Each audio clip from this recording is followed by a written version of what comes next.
Hello friends नमस्कार। आज हूँ जनवरी मास 21 तारिख मंगलवार। सबुदिन पर आज भी नहीं आसी राज्यर एक बड़ खबरटी जाना आगु जदि आपण मैंने आम चैनल नुआ आसती भिडियोटी गोटे लाइक कर चैनल को सब्सक्राइब कर दिंतु और पाखे बेल आइकन को दबाई दिंतु जहाँफल कि आगू आसुवा भिडियो नोटिफिकेशन सर्वप्रथमे आपण मैंने पाइबे।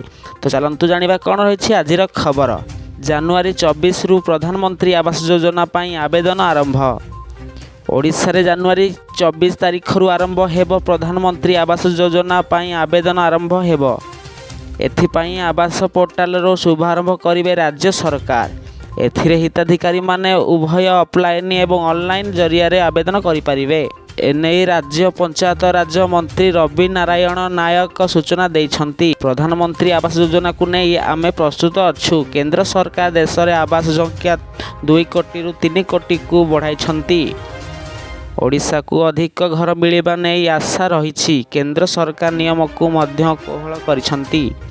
बाइक फ्रिज थिले भी लोके आवेदन करि परिबे। मासिक 15,000 टंका आय थिले भी आवेदन करि परिबे।